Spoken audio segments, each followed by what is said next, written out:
would like to introduce our speaker, John Curran. He is President and CEO of ARIN. And today he will be giving an ARIN Internet Routing Registry and RPKA update. Thank you very much, Jeff. I'm John Curran, President and CEO of the American Registry for Internet Numbers, ARIN. I'm going to talk about what ARIN is doing on its Internet Routing Registry project, our IRR, and what we're doing with RPKI as well. Let me try to give you a quick update on what we've been doing and how it affects you. It's some pretty important changes. So ARIN has been in the middle of doing a major upgrade to our infrastructure. We did ARIN Online in 2019, and we started our IRR new Internet Routing project at about the same time. We had done a requirements document with the community talking about whether you even wanted a new ARIN Internet Routing Registry, and the consensus was that you did. So we did a requirements document, identified key stakeholders, and have been doing the design. We're now past design, we're into deployment and QA, and our initial deployment for our new Internet Routing Registry that's integrated with ARIN Online will be June 10th, so it's just coming up next month. Initially, there's going to be two ways to create objects in ARIN's Internet Routing Registry. Using the existing email template processor to create objects, just as people have been doing, but we'll pick up the new way of using ARIN Online, a web-based interface to create Internet routing objects. Now, in the process of updating ARIN's IRR, we got to do quite a bit of work. First, the back end was quite a historic routing engine, or a routing registry engine. We've updated to a new platform. We're using IRRD4. And then we had to come up with processes for migration of data, and then how to distinguish validated data and keep track of that within ARIN, because we have a lot of data, as people know, in the existing ARIN IRR, and there was a call from the community to be very careful and clearly distinguish the data that was being created by people we knew and people we could validate versus data that was just being carried over. So we created an architecture for that, and we'll talk more about how that gets published, but there's actually two data sets involved here. And then, of course, a front-end interface to allow people to go into ARIN Online and create new records for Internet Routing Registry objects. So what's going to happen is that all of the existing objects in the ARIN IRR get migrated into the new Internet Routing Engine, Internet Routing Registry daemon. All of them get migrated, and they end up in two data sets.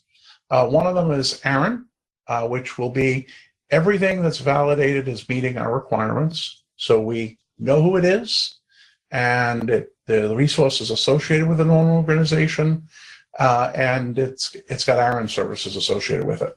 That will end up being published in the ARIN data set. And then for everything else that's in the IRR, those get moved in to the new IRR and get published in the ARIN no-auth unvalidated object set. So fairly simple approach. You've seen it before if you're familiar with other routing registries and other IRRs. And we hope this makes it clear. Going forward, we expect to see more and more valid objects in the ARIN data set. And over time, the ARIN no-auth set will become non-auth will become less important. People will still be using the old email processor, and that includes people who aren't known to ARIN or validated, people who had an email address and managed to use ARIN's old IRR service. Each day, we will migrate newly created objects or update objects into the new database. If it lines up with a valid user ID, a valid org ID that's associated with the addresses in ARIN, then as long as we validated the organization and they're a current ARIN Online user, then it will end up in the ARIN data set. If we've never validated the user, we don't know anything more than what you know, their email address. We don't know the organization or why they're representing an object. It may not be assigned to them. We may not even know what organization's involved. It ends up in the non-auth data set. No new maintainers will be accepted into the IRR email system. To create an object, you need a maintainer object, and you folks who have them are fine, but we will be winding down over time the IRR email interface, and so no new maintainers will be accepted. If you want to create new objects, we ask you to validate, use ARIN Online to do so. The objects, what objects are we going to support? We're not going to support the full RPSL. We're going to support a reasonable subset. So that's route 6, autonomous system number, AS set, and route set.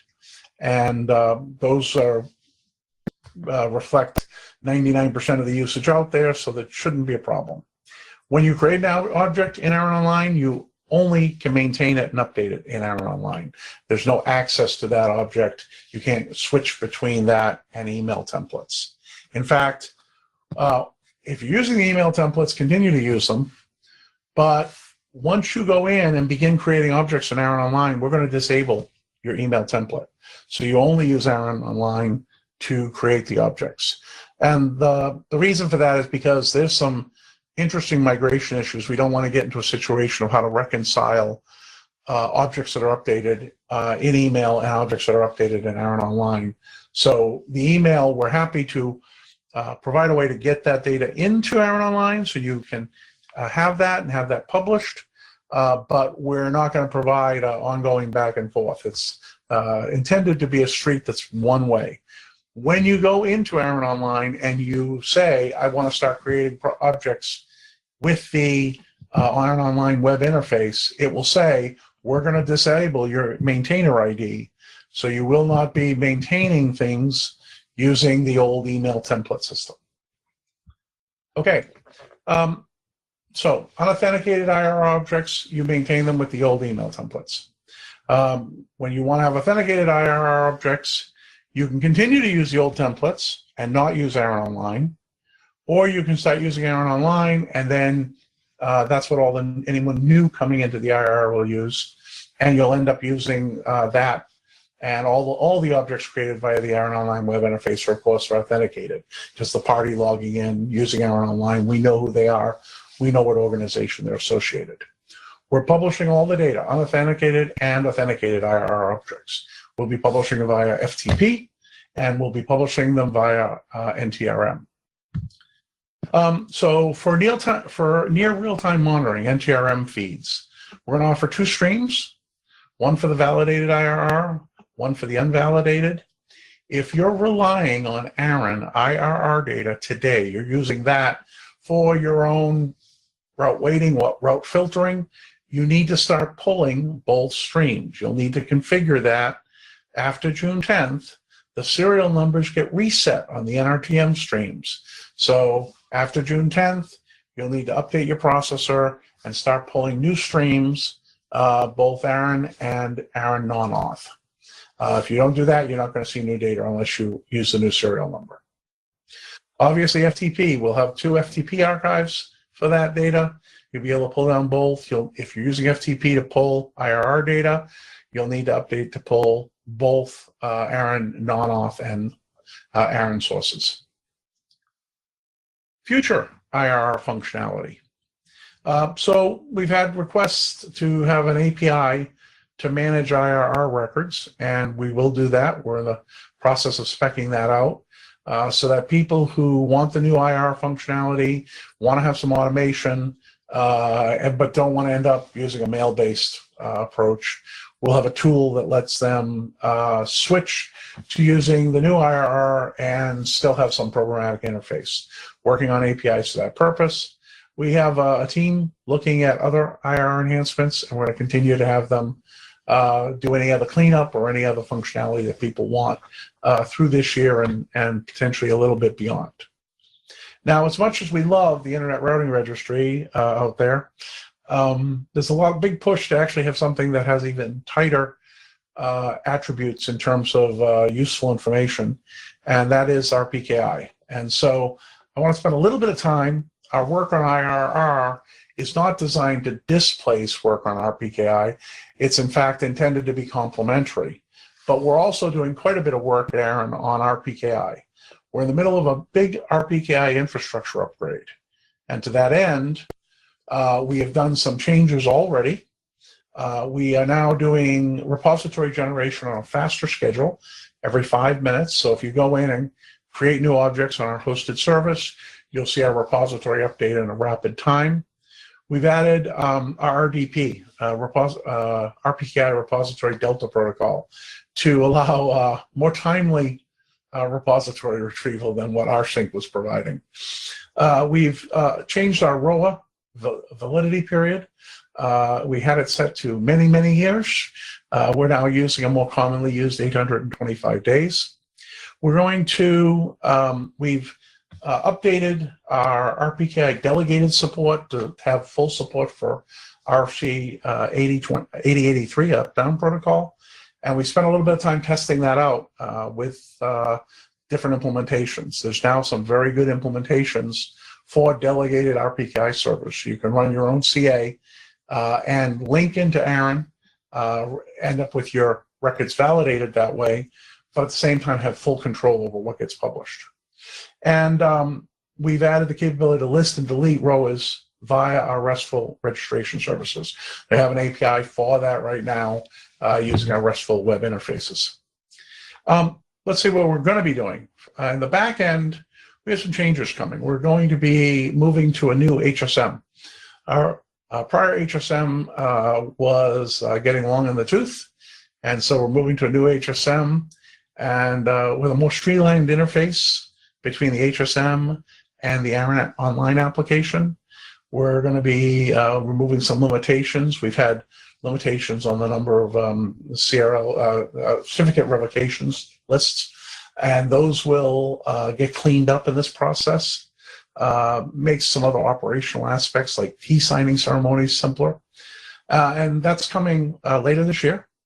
And we'll also be adding better tools to make it easier to use RPKI, some notification enhancements and UI improvements. And then the last one was we're going to be tying these together to some extent.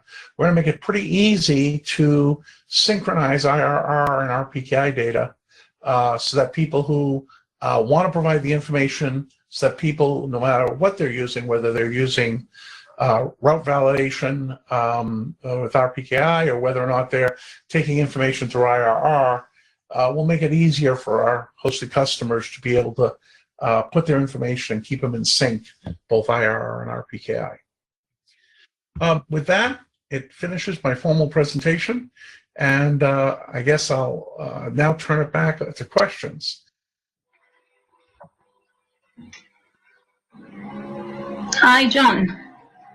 Hello. Hey, how are you? Thank you. Hello. Thank you for the update, and thank you for being here.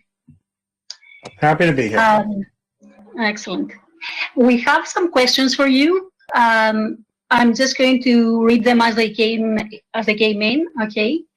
The first question is: will ARIN validate against RPKI internally? So right now, as I sort of gave an idea, we're doing the new IRR and getting that in place. We're looking at how to do IRR RPKI integration later this year. Right now, our definition of validation is, as I said in the slides, as long as the organization, as long as the routing object is associated with a known organization that has services from ARIN, it'll be considered valid and in the auth data set, or the ARIN regular stream. We're not doing any immediate validation against RPKI. So that is something in the future. We don't know if we'll validate or provide that as another opportunity to automatically feed IRR objects from. We need to talk to the community about that. So initially, no. Long term, we do want to do an integration, but we want to talk to the community about how they want that done. Thank you. The next question is, are you moving to IRR D4? Yes, I think I might have mentioned that real quick at the beginning. So the new routing engine is based on IRR D4. We'd like to thank Joe and Sasha and the whole team working on that. It's a major step forward for ARIN, and just happy to have access to such high-quality open source software. Next question is, I currently utilize the RADB for IRR. I'm in the process of setting up RPKI with ARIN. How painful would it be to decommission the RADB and move to the ARIN IRR? Okay. So the community had told us for many, many years, don't bother working on IRR. And that's actually what we did. We let it sort of languish out there.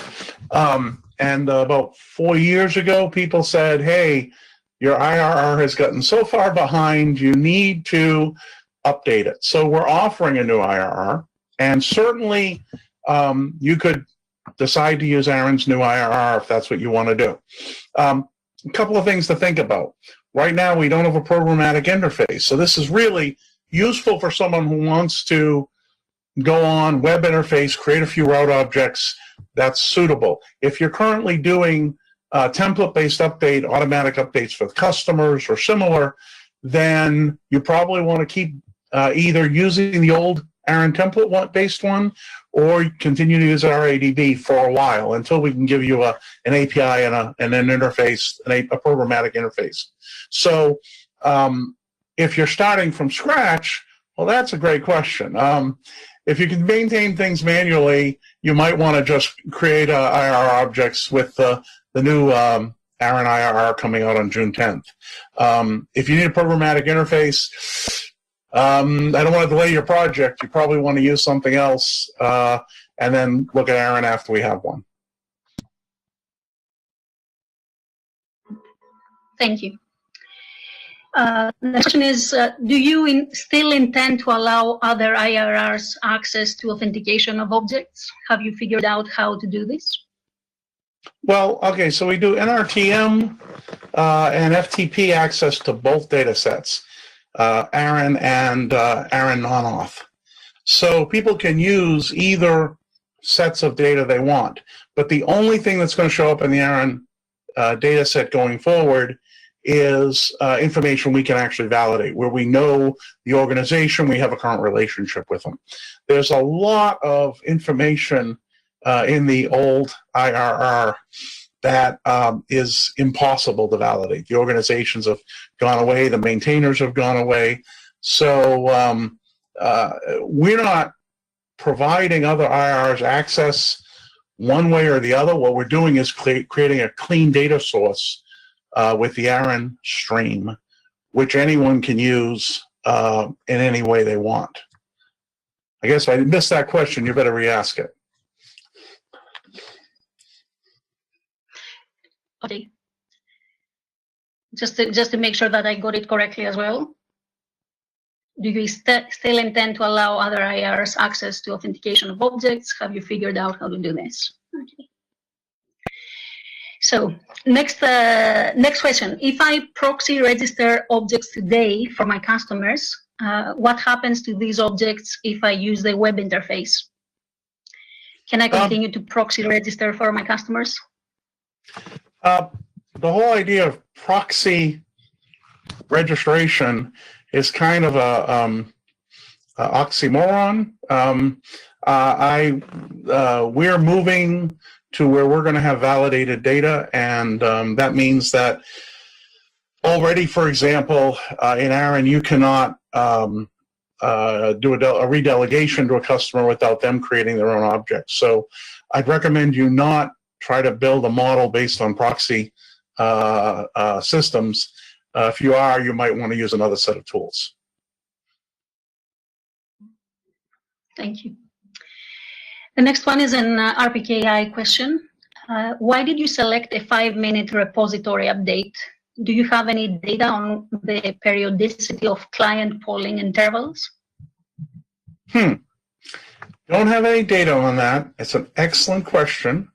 I'm going to need to dig a little bit for that. Is that Mr. That's probably Mr. Houston.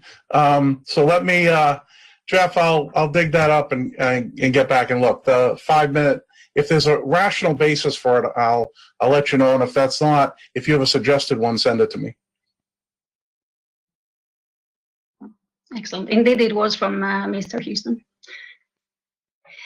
Okay, next question. On the flag day, ARIN will be reset and have the authenticated also known as web submitted objects.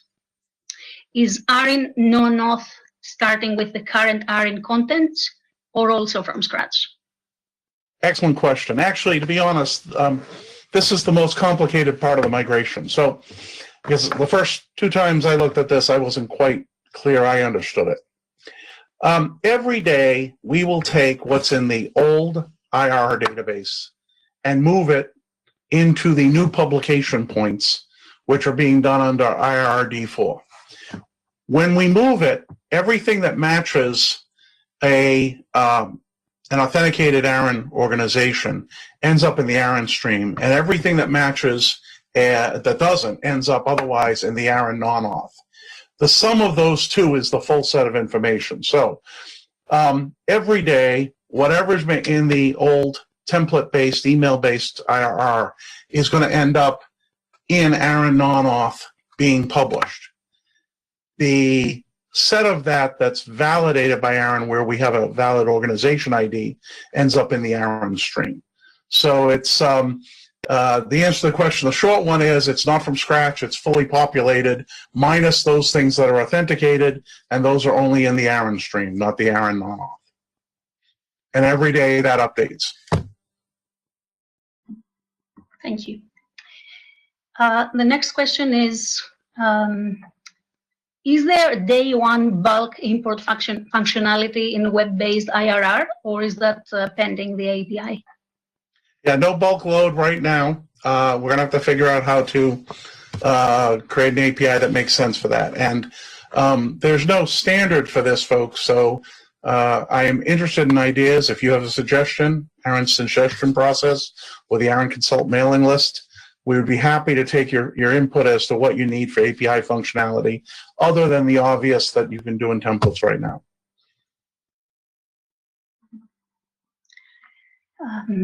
2 more questions, so one before the last.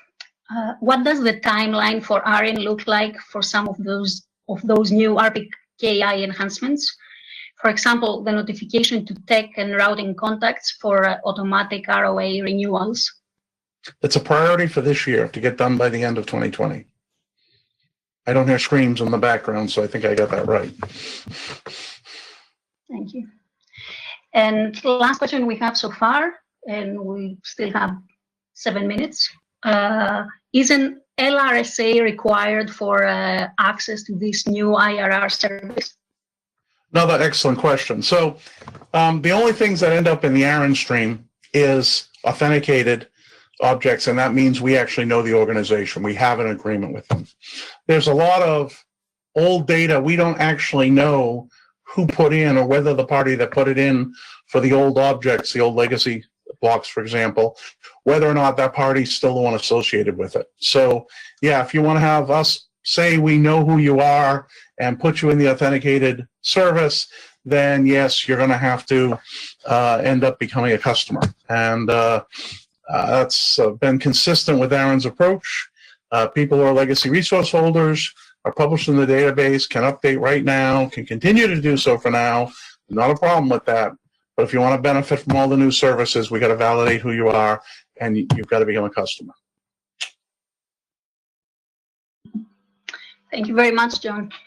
We don't have any more questions, so I think we can conclude our session. Thank you very much for the update. Thank you, Anna. And have a good evening. Thank you. Thank you, everyone.